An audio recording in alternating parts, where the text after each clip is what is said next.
Welcome back to WaterparkRanger's Let's Play Wind Waker. Last episode we finished the Forest Water side quest. You must activate all 4 switches on this island, and you must activate them all swiftly. Danger will visit all who fail to heed my warning. The Seer, SW Pot Shit. What a name. Anyway, this episode, we're going to be doing stuff here on Shark Island, an island that we haven't really done stuff on. So what you gotta do is hit 4 switches. The first one we hit was a crystal switch right there. But right now, we're not exactly gonna be going after them, because as you can see, there's a variety of switches.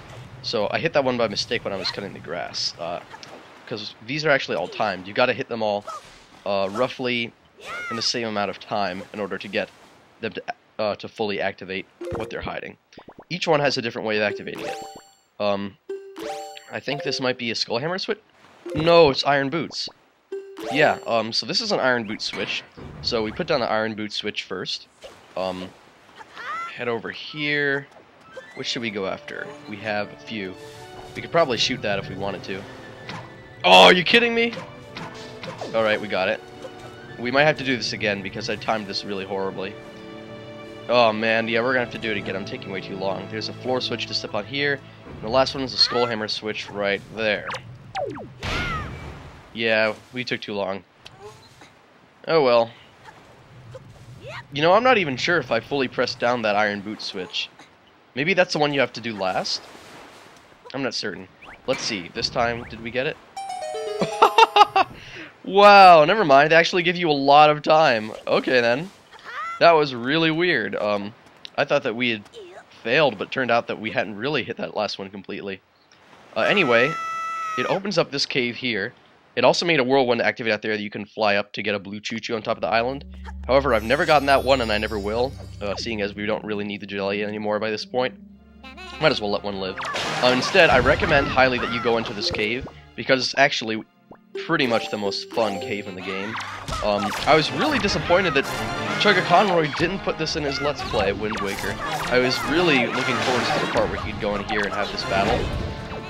Basically what happens is, it's just you have to defeat all the enemies as long as they keep coming, and more dangerous ones will keep appearing. Like, we start off with mini blends. Look, there's already a Darknut that's showing up. So yeah, it's just like so much fun, and every time, even after you finish the challenge, you can come back in and fight again if you want, and go through the challenge again. I believe it's the same amount and the same type of enemies each time, but it's a really fun battle, because there's really no other battle in the game that's like this one. We've already taken 3 hearts of damage, see? I imagine this would be quite difficult to do with 3 hearts. Or it might be easier than it looks, you know? Because I'm kind of fighting carelessly. We could be using our boomerang a lot more. And sometimes I will if moblins really start giving me a hard time. Because they tend to block our swords with their spears quite frequently. Whoa! That was close. Yeah, I think I have to mention about moblins. Is that whenever they pick up their spear, I feel like as soon as they get their spear after losing it, they swing really quickly with it. So you gotta be on the lookout for that. Also, yes, Wizrobes also appear during this fight. No summoners, just the red Wizrobes, the standard kind. Oh man, I rolled right into that one. You're not getting away this time! Okay, that was awesome. Whoa, another Darknut? Okay. It's hard to figure out exactly what activates what kind of parry, because there's 2 parries that you've seen, you know, the one that aims for the head and the one that goes for the back. In Twilight Princess, it's more obvious how you activate them both, because they're both hidden skills you can learn. Helm Splitter and Backslice. Hey man, he saved me! The Darknut saved me from that Miniblin, I think. And I think we just jumped barely out of the way of that guy's spear. Of course, we could be using our shield, but who uses the shield? I remember the first time playing through Wind Waker, I almost never used my shield. The only thing I used it for was for the mirror puzzles. But then again, like, you really don't need to use a shield hardly at all in this game compared to most of the other Zeldas. No, you're not getting away! Oh, God. That sucked. Okay, this time there's no escape. Easy. Whoa, another Darknut. Okay. Over the head, and to the back. Yeah, I think that maybe if you tilt slightly down on the control stick when you do your parry, it launches you upwards at the head. I'm not certain, but I feel like I've been doing that involuntarily, because I seem to be aiming for the head an awful lot. Whoa, more Darknuts already? Oh man, this must be the last round of the fight. Wow, this went a lot faster than I remember it going. but it was still a lot of fun. And it really disappointed me that Chugga didn't do it, because although the reward you get from this is completely optional, it's just a money reward, just a straight up money reward, no chart involved, or no piece of art involved. It's fun to get. I mean, he went after the one with the yellow wizards on Popper Isle, so I don't see why he didn't go after this one as well, because this one's a lot more fun. Whoa, we don't want to let you do a hurricane spin with a spear, man. At least, yeah, I think normal Dark Knights can probably do hurricane spins as well, because these are not the mighty variety that we have in the Savage Labyrinth. Alright, oh, great. For a second I thought I killed him, but now I know we're done. Plus, look at all the weapons that are just littering the floor here. I think this is like the room with the second most weapons that will drop on the floor after you finish the battle. I know the first one would technically probably be the mini-boss of the Wind Temple, just because you could keep killing enemies as soon as they were summoned. And the weapons don't disappear. And if they do, I don't know how many it takes until the game, like, decides to not make them anymore. So yes, our reward is a silver rupee, no chart, just immediately. Oh man, and our forest water from the forest water side quest just became plain water. That was also the most convenient time for it to happen, just as soon as the battle's over. So yeah, let's just drop our water out of the bottle. Now that it's not forest water, it's not infinite anymore. And of course, forest water isn't really infinite if it elapses after that time. But whatever. That was a fun battle. Alright, we're done with our business here on Shark Island. Like I said, there is a blue choo-choo up there if you really want to get it, but we don't need it. And, it would just be more trouble than it's worth at the moment. I don't feel like going after it right now.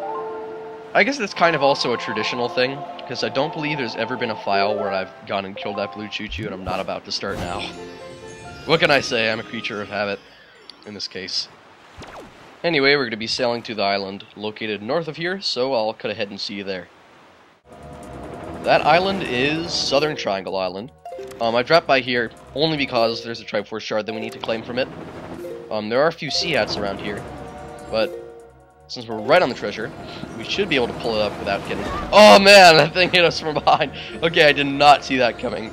I did not see that coming. Whoa, whoa, whoa, whoa, whoa. Just back off for a second, let us get the treasure. Thank you. Man, they're so crazy. Sea hats are ridiculously weird enemies. I remember the first time I saw one. Just one, not even a swarm. I just saw one, I freaked out. I'm like, what is that thing? But the truth is, they're just as weak as pea hats, which I always found really unsettling. Whoa, man, those things are close to us. But look at her Triforce, only 3 more shards. Okay, let's press Z immediately. Excuse me.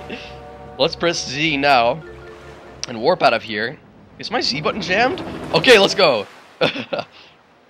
This is kind of an old GameCube controller, I'll admit. It's not the best, though it's better than one of my old ones. I remember I used to have a GameCube controller that was like a Mad Catz one or something. I'm not saying it was bad. It had a really good rumble feature. It was the one I used back when when I was first playing Pikmin 1. Man, look at all those sea hats frozen down there. That's so crazy. But it was really weird because it had like an extra button in the center. But I've seen even stranger. I remember I saw once like a Spider-Man GameCube controller that looked like it was bootleg or something. And the A button was so weird. It was like it was a star, which made it very difficult to press, especially if you had to press it over and over. You know, there are some games that just love rapid button presses for whatever reason.